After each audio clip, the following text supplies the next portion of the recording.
for me, I realized I needed to heal from these relational wounds when Kaitlyn came to visit me when I was down in Mississippi, when I was stationed for the military. And it was for her spring break, I think. And my mom and I were basically the ones setting it up and coordinating, you know, Kaitlyn's trip. And Kaitlyn and I would just talk about the fun we'd have, right? And so, you know, it was a lot more logistical conversations between my mom and I. And then when Kaitlyn came down, you know, and I hadn't necessarily, my mom and I didn't talk much. Like, maybe once a month. And then we talked more just to coordinate Kaitlyn's trip. And then when Kaitlyn was down there, my mom called Kaitlyn every single day, and when she didn't get a hold of Kaitlyn, she called me.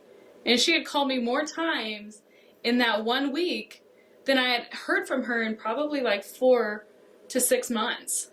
Mm-hmm. And I just decided at that point, when I sent Kaitlyn home, I told my mom, like, don't call me again. I don't want to hear from you. I was like, because you don't give me anything of what you gave Kaitlyn. I saw it. I saw it with my own eyes, and that, I think, for me was just like I'm done. You know, that bitter root had grown over the years, and then I, you know, had gotten away from it, so I felt okay about it. And then when Kaitlyn had came, it just like was this shining symbol of how different my relationship with my mom was. And I figured, you know, if I can't compete with Kaitlyn for your attention, then I don't want any of it, you know. And so I said, don't call, just don't. I don't want to hear from you. And that was Kaitlyn's spring break, was probably March. And around maybe June or July, after that, she obviously didn't take my words, and she would try calling and, you know, repairing the relationship. But I didn't care. I wasn't ready to forgive or to move forward or to change. And part of it was, you know, sticking it to the man or to the mom and the moment and being like, nah, now you want to talk. I was available before, and I'm no longer available. Mm-hmm. You know, we were planning a trip to take a cruise together to help work on our relationship. And this was like, you know, we'll go on this cruise where we don't have phone access. Kaitlyn won't be coming, so I won't be calling her every day. And so it'll really just be the two of us, you know, in the middle of the ocean. No one else will be around, so it will really be a time that I will dedicate to our relationship. And I was like, fine, we can do that. That's fine. And then I got scheduled for a deployment. so we canceled that. But I think because of that situation, I realized how broken our relationship really was and how much bitter root had taken effect and just tore us down. And it was just a huge wedge that, you know, I wasn't able to get past. And so actually shortly after that had happened, by February, so within a year, I had gotten out of the active duty and gone to the reserves. And so I was back in Nebraska, and I had chosen to move back in at home so that we could work on our stuff and I didn't have to pay rent. So, but then Kaitlyn decided after a year of Iowa that she too was going to move home and go to UNO. And I was like, not doing that again. So I moved out. But anyway, I think because of these scenarios that I just talked about, just like forcing distance, forcing separation, you know, not willing to live together, I realized how broken my relationship were with two of the most important women in my life. And I was like, I don't want this. This is not how I want my relationship. Even within and so we've worked on different things and we've had those different conversations. But even within this last, I would say 3 years, I had a friend of mine tell me, like, oh, I talk to my mom every morning. And she was a friend that I didn't consider to be codependent with her mother or whatever at the time. So I was like, oh, so it is maybe normal to do something like that? Like, so my sister talks to my mom every day, you know, and Not anymore. Well, they used to. But yes, at that we time. They definitely at that did. And I was like, why, I was just upset that my mom didn't talk to me every day then. And then she was like, well, why don't you just ask her if she wants to talk every morning on your way to work or something? Do you think she's not awake? I'm like, oh, she's awake. She's up at like 4:30, like at work. She's awake. And so I just asked, I was like, can I just maybe call you on my way to work? And it was such a humbling experience to like have to ask for what I needed. Because in my life, I had always just, like Mom was talking about earlier, I had just worked for the attention. And I didn't necessarily always ask for that attention. There were a few times where I specifically asked for it. But for the most part, I was all about like, I've earned it based on these accomplishments. And to have to just like, hey, would you like to talk on the phone in the mornings? Like, and she was like, yeah, I'd love to. She was fine with it. Kaitlyn was really good about reaching out and calling Mom all the time. Mom didn't have to like extend a bunch to have those conversations because Kaitlyn was already doing it. But for me, I always saw it differently, right? I always saw, no, Mom's the pursuer. Mom's the one doing all this stuff, and Kaitlyn just is the lucky receiver of all this extra attention. And then finally I was like, well, I'm a big girl too. I can ask for what I need, and I can go forth and try and make some of these changes and ask for these things without just having this expectation that someone else is going to magically know how my life works and how my schedule works and what my needs are and what's going on in my brain that I wish they would do.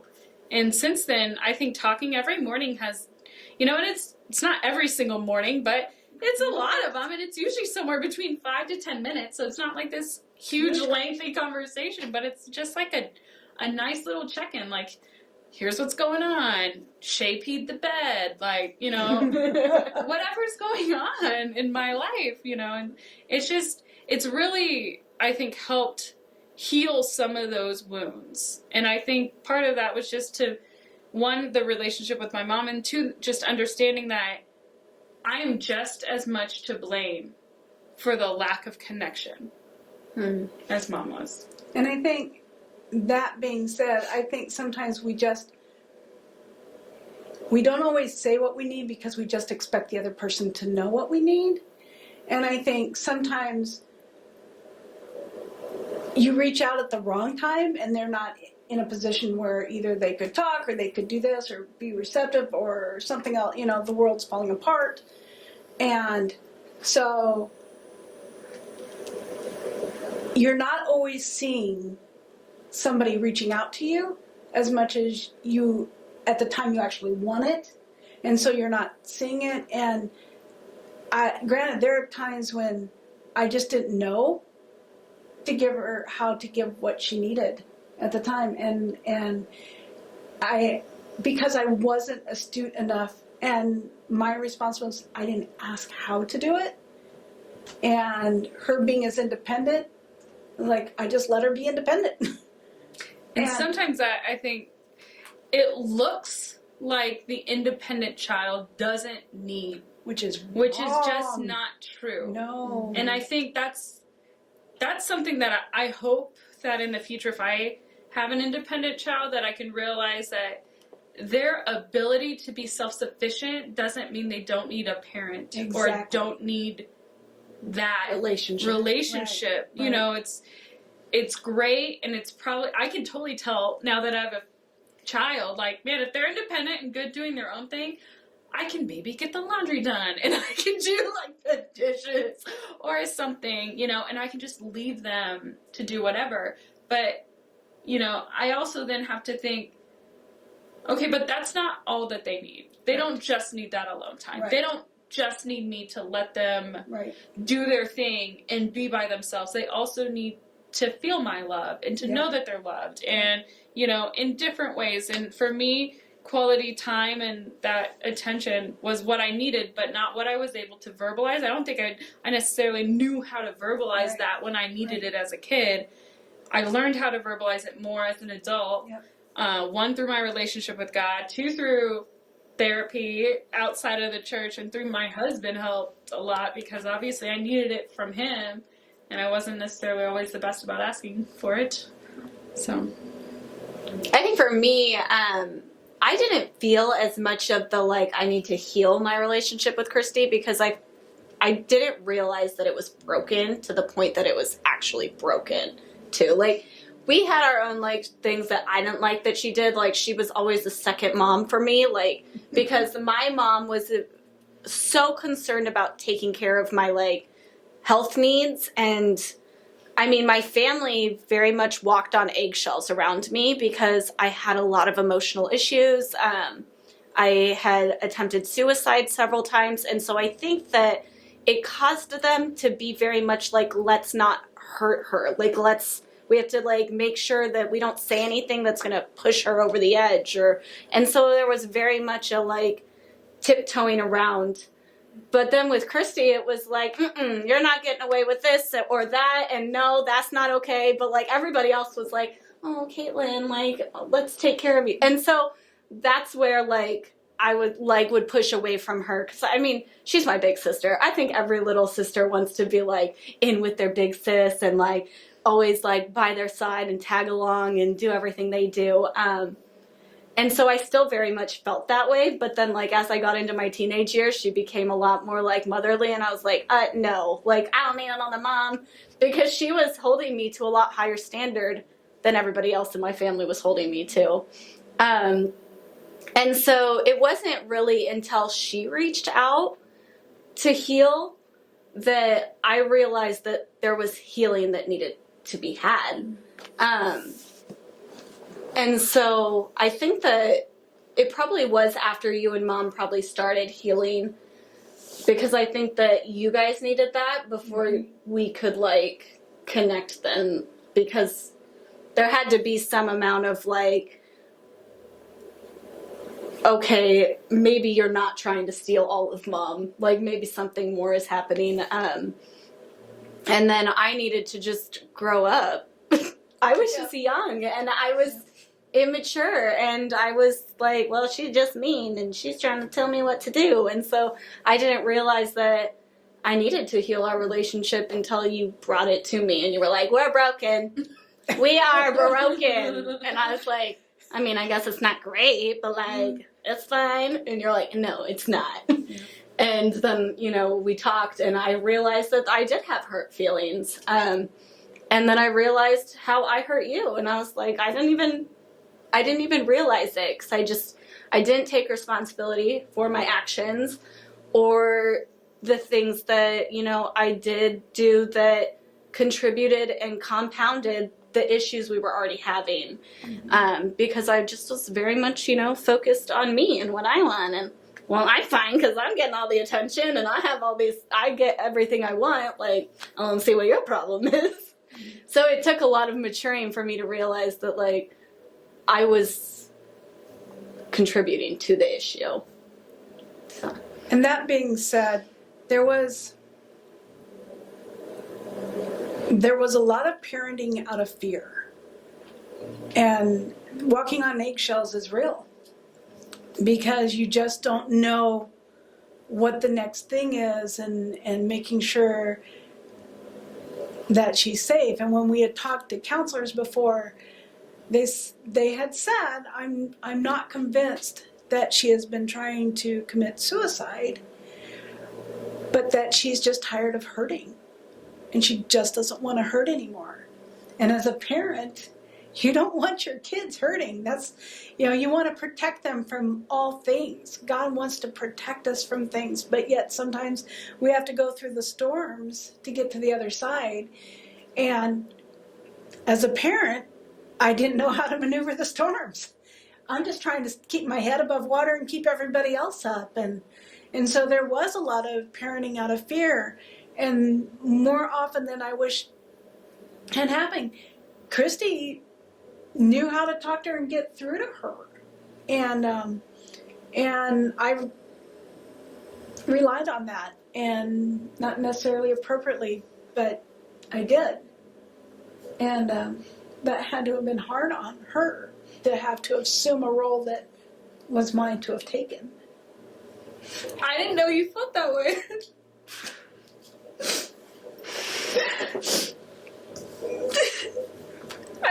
I mean, I always felt an overage of responsibility for everything.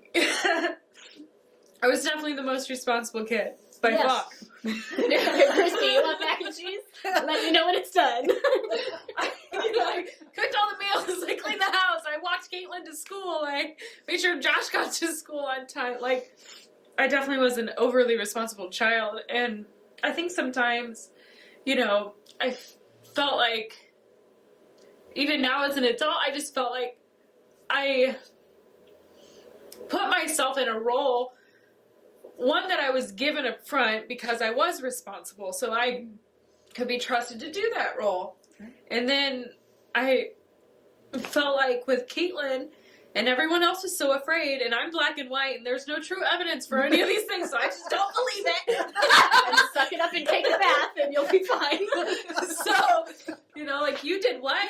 Finger down the throat. Like, I'm not playing with you. Like, we're not dealing with this. This is not, and I felt, so some of those things were just obviously terrible. And I had no right, but I was also a child, at those times. And I think that's one thing that Kaitlyn and she's had more grace on me than I probably have on myself. It's just like, I was a kid too, and being overly responsible for some of these other areas, I felt then, well, if mom can't punish Kaitlyn, I have to then make Kaitlyn feel bad for what she's done, and putting myself in this parental role of disciplinarian, or, because Kaitlyn would say, like, I'm not afraid of my mom finding out. I'm afraid of my sister finding out. Like, that is still true. Facts. Well, we all have grown. We have. But, that means a lot, because I do wonder sometimes why I did it so often and so frequently, and so it means a lot that you would say that you did rely on me in that way, and that I wasn't just, making things up in my head, because I just felt so bad for, like, feeling like, why am I doing this? Like, why did I do that so often? And I just felt like, man, I just screwed up Kaitlyn. Like, poor chick has so many other problems. I just had to, like, pile it on. So, I mean, I appreciate you saying that. Sorry.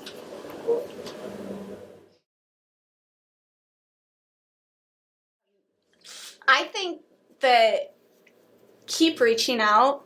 I think, like Mom said, sometimes they're not ready, Sometimes I'm not ready. Sometimes, you have to reach out through that fear, but just keep reaching out if you want that healing. And then I just think, own up to your part, because you always play a part, There's always things that you did that compounded the issues.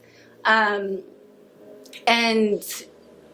yeah, take responsibility for those things, and then just, be humble, be willing to hear the things that you did, and to hear people's feelings and their perspective, and accept that as their reality. Because it might not have been my reality, I might not have perceived it that way, but that doesn't change the fact that it was their reality. And I think that until you're willing to admit that their reality is real to them, like, you won't be able to move past it, because you'll be stuck in, like, what you felt and how you perceived things. So, yeah. I think when it comes to having relationships heal, I think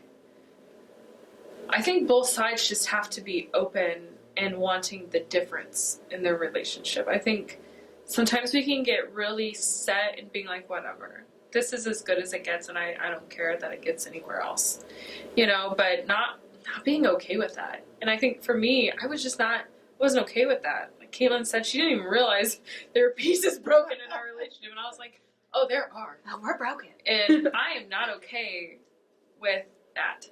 I want it to be different. I want it to be better, And I think we all know where that is. And I think it's even fair to say that the other person might not realize that your relationship is where it is, Mm-hmm. you know, and to be willing to meet them where they're at too, you know, is really important. And like Kaitlyn said, sometimes their side of the story looks nothing like how you remembered it. And sometimes that side of the story will never ever change, and you'll never have the same story. And, you know, certain words, certain colors of blouses, or pants of sorts, you know, might come into play. You know, and, you know, but what does it really matter? You know, if you could both get to the same place where it's like, you know what, let's move past this, let's love each other anyway, and, you know, learn from this moment, anything else that happens in that relationship will grow further from it. And I think it's always a choice. There is always the choice to stay stuck, to stay separated, to keep a wall up, to keep blinders on so that you just can't see that somebody is hurting, but then you never get anywhere. And sometimes you really actually have to get into the weeds. And it's okay, because at the end you can have a pretty good garden.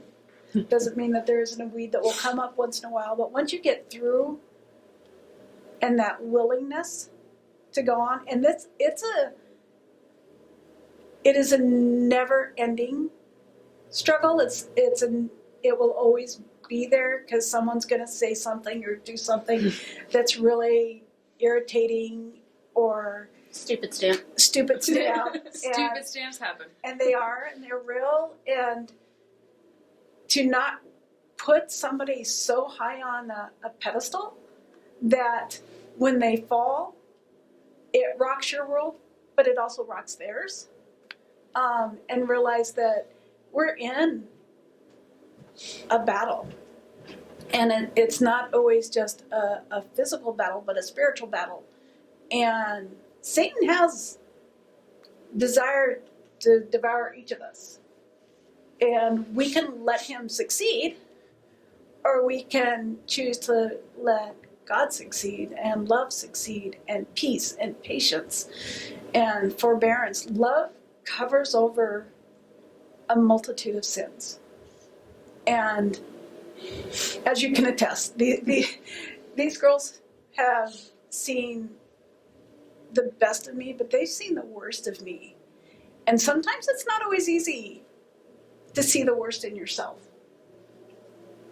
But just because you choose not to see it doesn't mean it's not there. And you'll never grow. You know, that heart can be so hard you never let anything in. You don't trust people. You can't be open and honest with them because you hide. And I think that was my life for years, because I was really good at it. But bottom line is, God already knows the truth, and I would much rather have a relationship that's open and honest with him. And then I can have more open and honest relationships with one another. And I can honestly say that I can't imagine my life without these two women in it. And I would never want that based on anything but love. And I am so grateful for them being willing to step out and take me off of a pedestal and let me be mom. But as adults, you can also be friends. And in my world, we can also be sisters, which calls us higher. And so I am so grateful for the opportunity to share. And this is just real. So, you know, Real talk. this is real life. So, yeah. Yeah. And I love them. Mm-hmm.